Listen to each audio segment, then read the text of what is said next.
wanted to show you, this is what I'm burning right now. These are cut-offs from the pallet shop.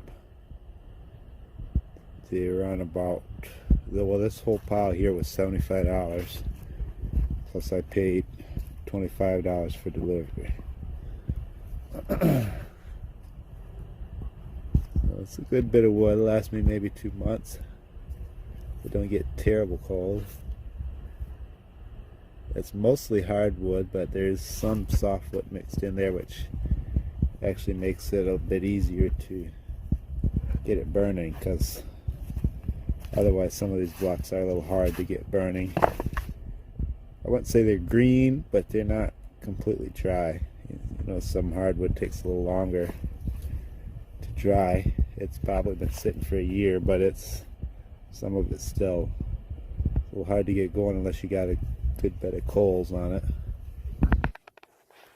But that's what I'm doing for wood right now until I get a saw. Actually, my brother-in-law loaned me one of his saws, and so that's going to come in handy, because I haven't been able to find a saw in my price range. I really haven't had a whole lot of money. This time of year is a little tougher to make ends meet for me, considering I don't have as much stuff for sale or whatever. So letting me use his saw is a huge blessing, and that way I can hopefully save up for something nice that I've wanted. I thought about getting a cheap saw, and I figured, you know, I might as well save up a little longer if I can use his saw or get by on this stuff and get something nice that I want that'll last me for a minute. So that's the plan on that right now. What do you guys pay? What would you guys pay for an amount of wood like this? I'm just curious if this is a good deal for this amount of wood or not.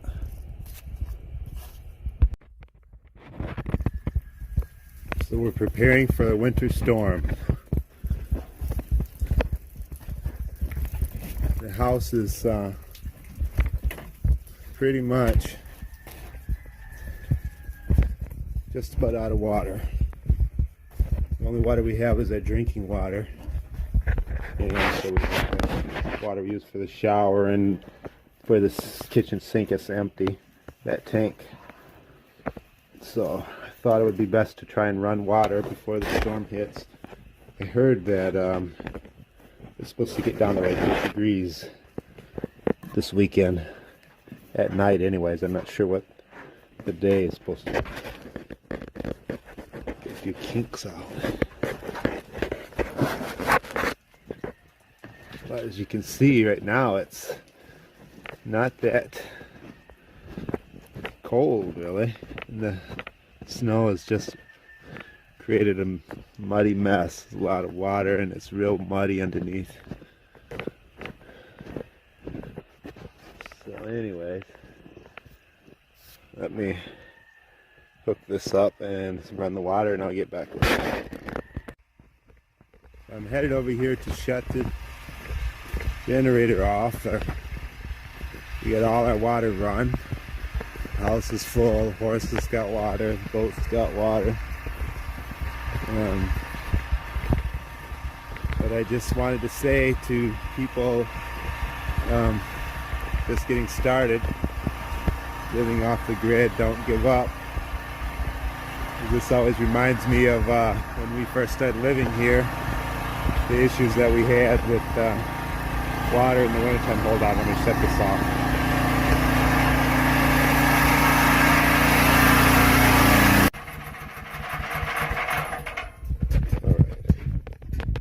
So, yeah, when we first moved in here, we had so many issues. You know, it's just like anything. You just got to hang in there and not give up. Nothing is easy, you know. Everything is going to be a trial at first.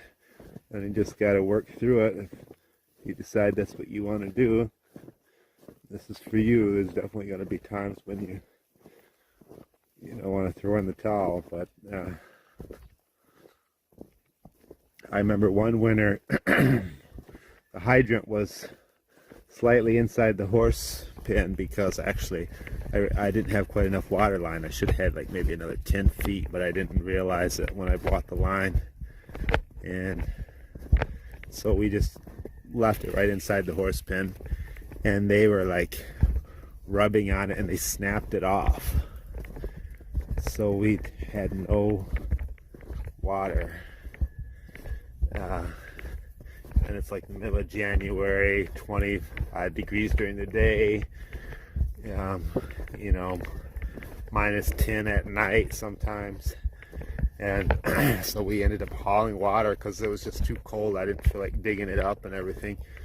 So we hauled water from that point till spring.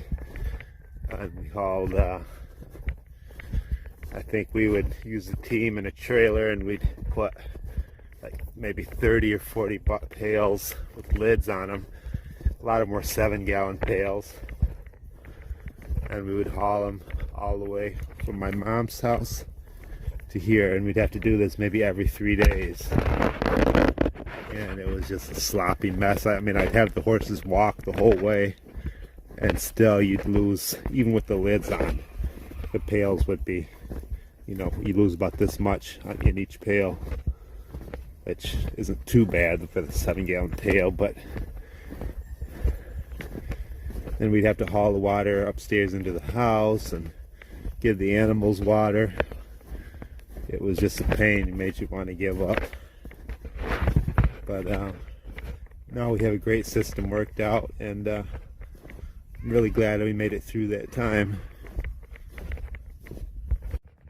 Another thing that I do that you might not think about is I have to make sure I drain my hoses after using them. That is a little bit of a pain, but considering it could be worse.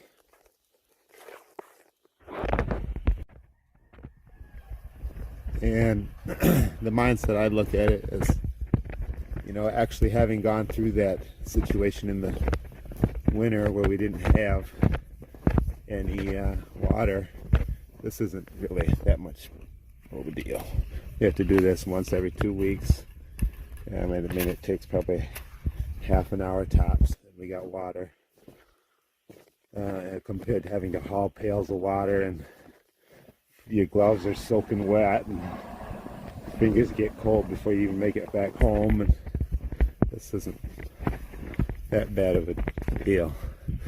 It's just, I think the reason why a lot of people have a hard time making it coming from the city is they think about, well, you know, all you got to do is flip a switch and we got water, and you guys have to go through all this. So it's just, you know, I guess you got to decide what you want to do. But I always got water. When your power goes off, you might not have water. So that's the difference right there. To me, that's what makes it worthwhile. I can stay home if I want to. Might not bring in very much money, but I got enough food to eat for the rest of the winter. And as long as I can come up with firewood and a little hay, you know, it's how much do you want to work for who? You want to work hard for yourself or work hard for someone else? Just my thoughts on it.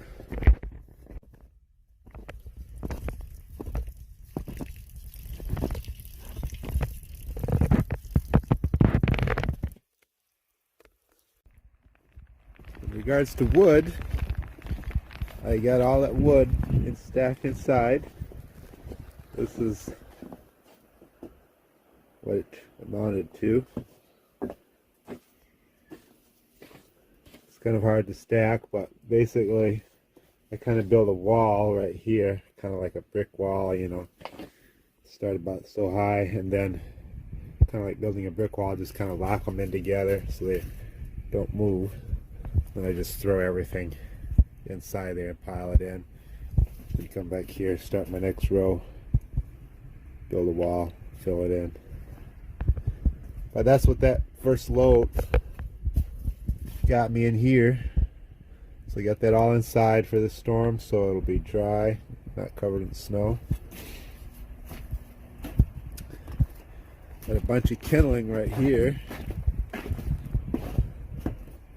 This is all from last year, so it's really super dry. That'll help if we mix that in the fire. This is just a garden tool shed, basically, on this side.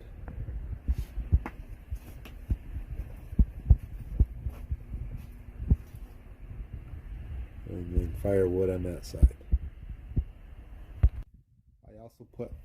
I also put some wood here so that we wouldn't have to walk out there for a day or two to the wood shed.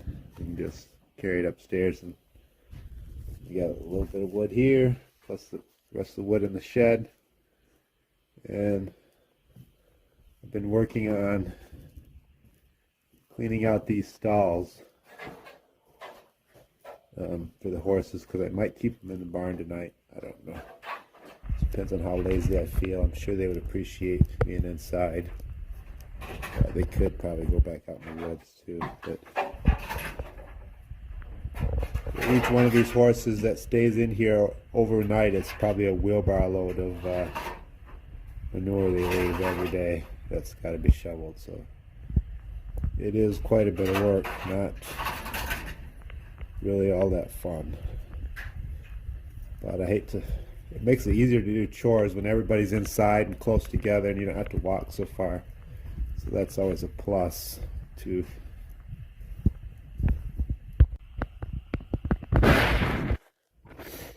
Well, I think I'm all set for the storm. I decided to move the goats in too. Kind of a last minute thing, but they said we could get up to 2 feet. Hopefully we don't. But just in case, I decided to bring the goats in.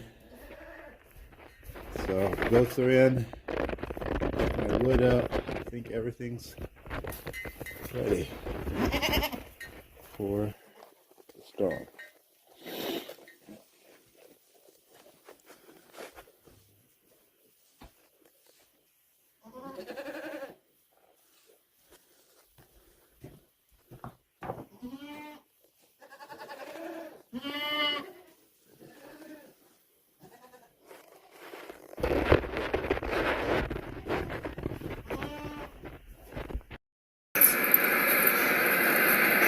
So we definitely got the storm.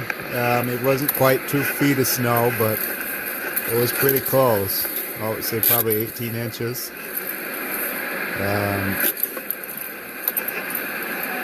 We ended up shoveling off the roofs on some of the pens and buildings to keep the snow from collapsing.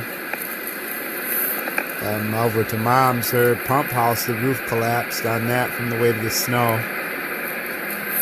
It's a lot of snow. It's drifted off over the edge of the gates, and quite a bit of snow. Definitely feels snowed in.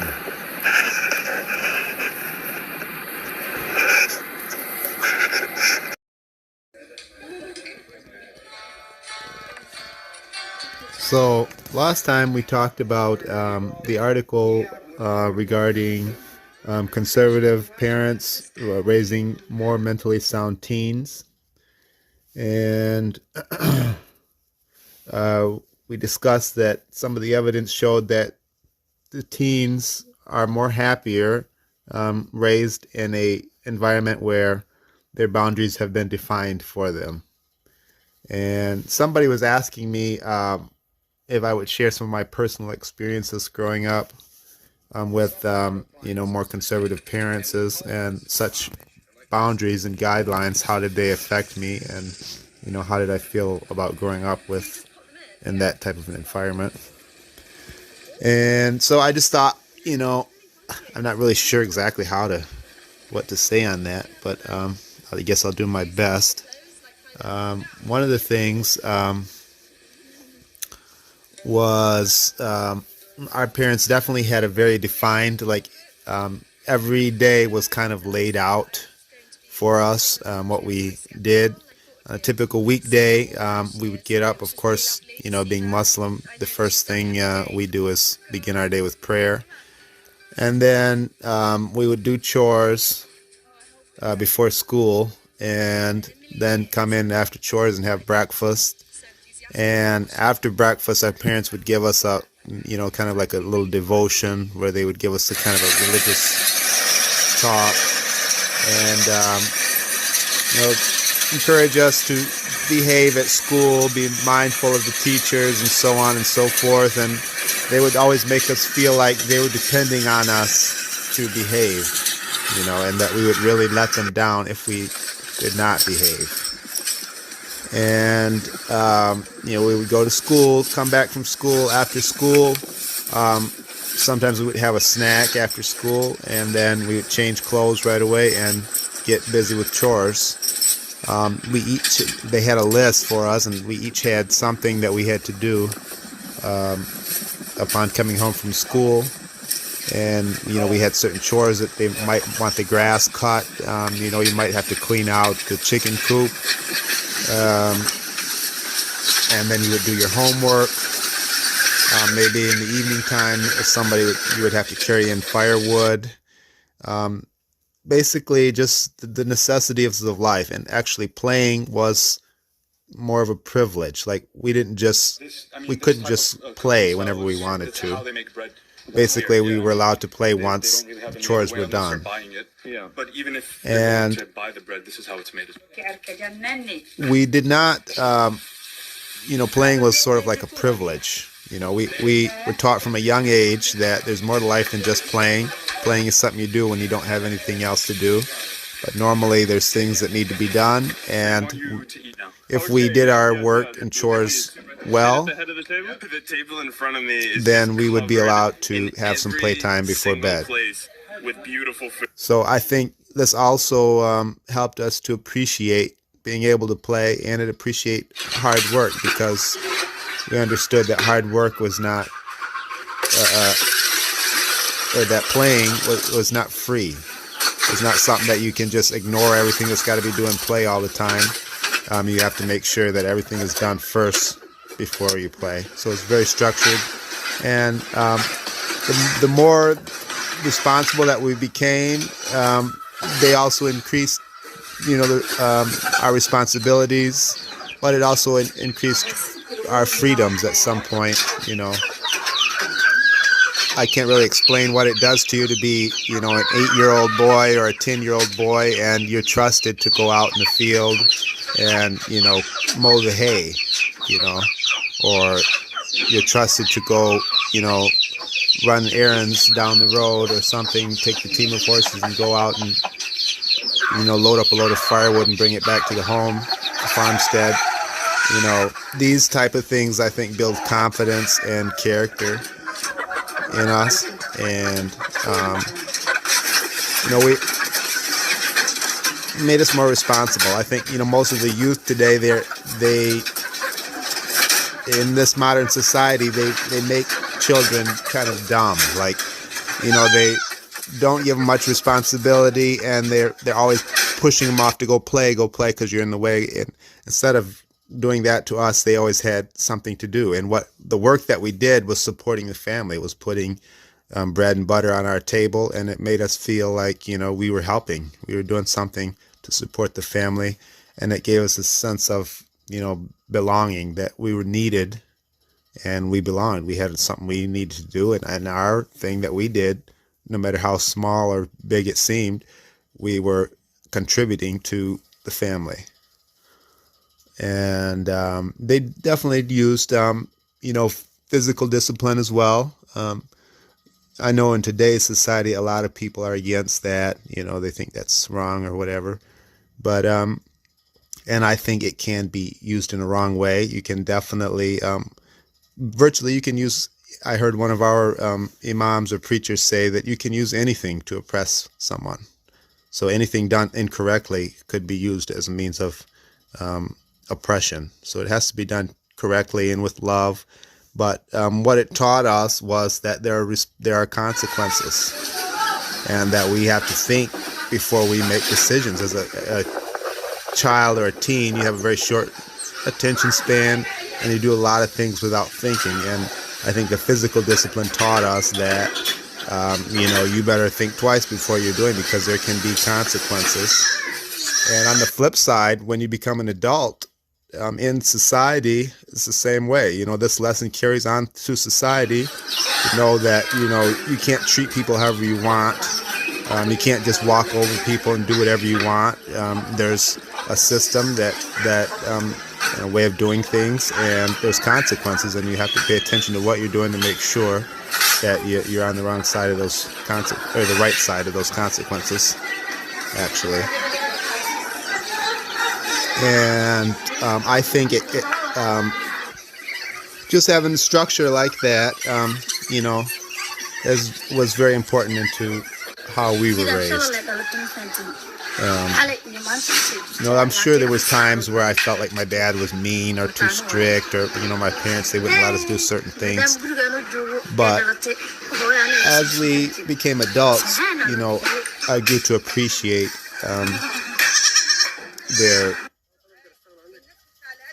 their boundaries, their guidelines that they set, and I realized how much trouble they kept me out of.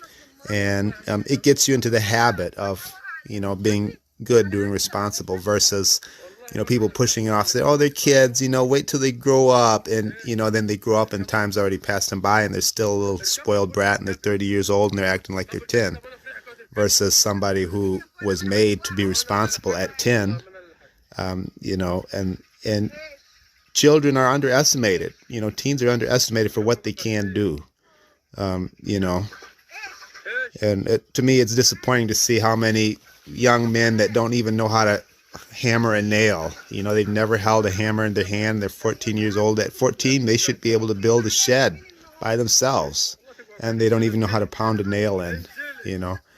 So I think these are the things you have to look at when you think about discipline being too strict, or if you know that there's a boundary, then you stay within that boundary, and you still have a good time, and nobody gets hurt, nothing's getting broke, things are running smoothly, versus somebody that's just being wild and you don't get anything done, and at the end of the day your whole day has been wasted. You feel so much better if you've worked and you have a list to do and you accomplish that list at the end of the day. Mom and dad are happy with you, and you feel good about yourself. You feel like, as a young man, that you're becoming, you're developing into an adult, and it gives you a confidence and self-esteem that I think young people need, and that is through working with your hands and being responsible, and working with your parents, developing that relationship with your parents.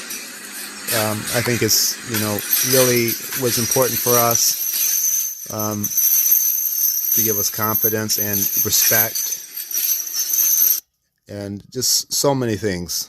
I see in so many ways that the way we were raised, although a lot of people consider it backwards, I feel like it put us so far ahead of, a lot of people who were raised in an urban area without any discipline, or they've got so many problems that they got to work through as an adult that could have been worked out as a child if they had been taught self-control and respect for others and so forth. So I guess that's basically what my upbringing, how I think that benefited me, was teaching me self-control and respect for others, and to know that there's got to be a line. You can't just, because somebody did you wrong, that you just go all out and do them wrong. There's got to be a middle of the road here, and there's got to be a place where you won't go, where you won't allow yourself to go that far, and so on. And I think our strict conservative upbringing was responsible for that.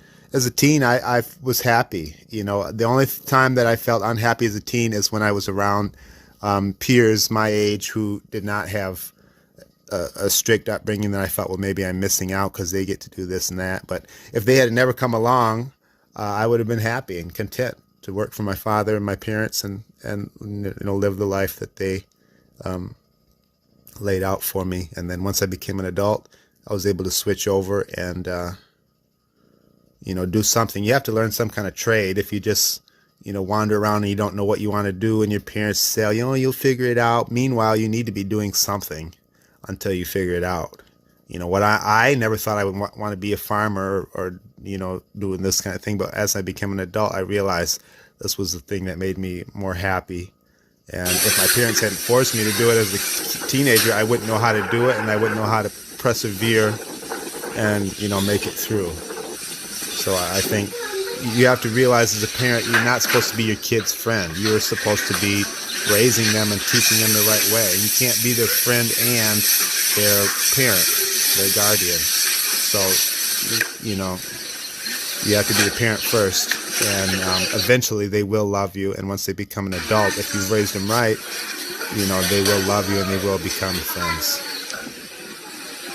But just some food for thought, and that's how we were raised, and I think it was very successful, and I'm so grateful that my parents raised me that way.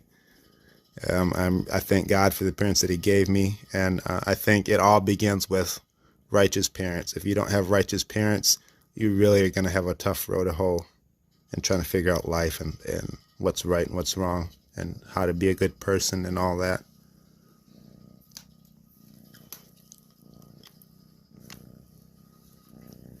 Anyways, thanks for watching, and I'd love to hear your comments and opinions on the